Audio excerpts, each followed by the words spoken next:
ফেলে দেওয়া জিনিস দিয়ে এমন একটা রেসিপি আজকে আপনাদের সাথে শেয়ার করব।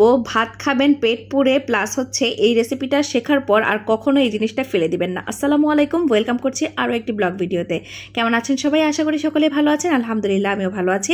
এই তো আজকের ব্লগটা সকাল থেকে শুরু করে দিলাম।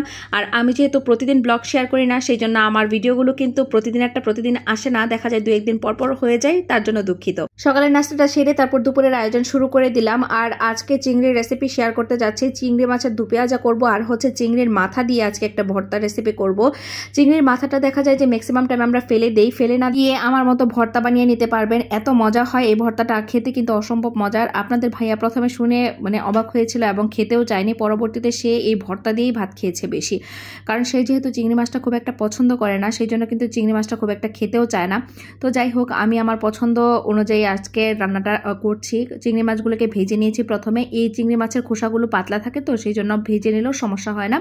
তার পরবর্তীতে বেসিক যে মাছের যে পেঁয়াজা করি সেভাবেই করে নিয়েছি। মাশাআল্লাহ অনেক খেতে মজা হয়েছিল। আর তারপর যেহেতু দুপুর আর প্রচণ্ড গরম, সেই জন্য কিন্তু একটু আনারস মাখা করে নিয়েছি। আর আমার কিন্তু প্রচণ্ড ঠান্ডাও লেগেছে, সেই জন্য কিন্তু আনারস মাখাটা খাওয়ার খুব জরুরি। আর এইদিকে টক জিনিস খুব একটা পছন্দ না, তারপরেও মোটামুটি এই মিষ্টি আনারসটাও আমার কাছে টক লাগে, আমি টক খুব একটা খেতে পারি না। তো যাই হোক, রান্নার ফাঁকে একটু খেয়ে দিয়ে নিলাম। তারপর হচ্ছে এখন মাথাগুলোকে কাজে লাগাবো কিভাবে সেটা দেখাচ্ছি আপনাদেরকে। এই যে মাথার যে উপরের খোসাটা আছে না, মোটা খোসাটা, সেটা ফেলে দিয়েছি। শুধু ভিতরের যে অংশটা থাকে ময়লাটা পরিষ্কার করে তারপর এগুলোকে পরিষ্কার করে ধুয়ে এক সাইড করে রেখেছি। আজকে আমি হচ্ছে শুকনো মরিচ দিয়ে ভর্তাটা করব, আপনারা চাইলে কাঁচামরিচ দিয়েও করতে পারেন, কোনো সমস্যা নেই। তো শুকনো মরিচটাকে ভালো করে ভেজে নিয়ে তারপর হচ্ছে পেঁয়াজ, তারপর রসুন, আদা এগুলো দিয়ে ভালো করে ভেজে নিতে হবে।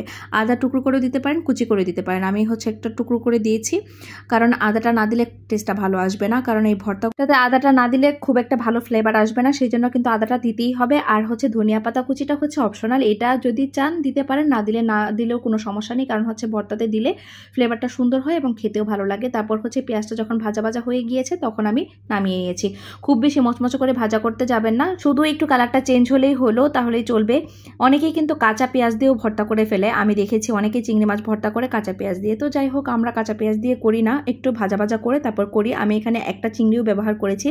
আমি ভেবেছিলাম যদি আবার খসখসে লাগে খেতে, সেই জন্য আপনাদের ভাইয়া তো আবার খেতে চায় না এই জিনিসপত্রগুলো, সেই জন্য একটা চিংড়ি কেটে ছোট করে দিয়ে দিয়েছি। শুধুমাত্র একটা চিংড়ি ব্যবহার করেছি। আর হলুদ দিয়ে তারপর একটু ভেজে নিয়েছি, তেল দিয়ে ভেজে তারপর ঠান্ডা করে নিতে হবে। আমি আজকে হচ্ছে ব্লেন্ডারের জারে করে নিচ্ছি, কারণ যেহেতু আমার হাতে একটু প্রবলেম আছে, তখন হাতটা কাটাও ছিল, সেই জন্য কিন্তু আমি আজকে পাটায় পিষে ভর্তাটা করিনি। আর এটা যদি শিলপাটায় পিষে তারপর ভর্তাটা করেন, খেতে কিন্তু ভালো লাগবে। প্রথমে ঠান্ডা করে নিয়ে প্রথমে হচ্ছে চিংড়ি মাছ আর হচ্ছে শুকনো মরিচটাকে ব্লেন্ড করে নিয়েছি। তারপর হচ্ছে পেঁয়াজ রসুনের যে ভাজাটা রেখেছিলাম সেটা দিয়েও ব্লেন্ড করে নিয়েছি। একদম মিহি করে ফেলবেন না, একটু আস্তে আস্তে রাখবেন, তাহলে কিন্তু খেতে ভালো লাগবে পেঁয়াজ কাঁচামরিচটা। আর লবণটা টেস্ট করবেন অবশ্যই, কারণ লবণটা ভালো না হলে কিন্তু ভর্তাটা খেতেও ভালো লাগে না। এরপর সরিষার তেল মাখিয়ে গরম ভাতের সাথে সার্ভ করবেন, খেতে কিন্তু দুর্দান্ত। এই রেসিপিটা যদি ভালো লেগে থাকে অবশ্যই লাইক, কমেন্ট এবং শেয়ার করতে ভুলবেন না।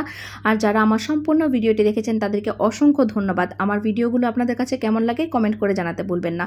অনেকেই সম্পূর্ণ ভিডিও দেখেন, তাদেরকে অসংখ্য ধন্যবাদ। তো আজকের মতো এই পর্যন্ত, আল্লাহ হাফেজ।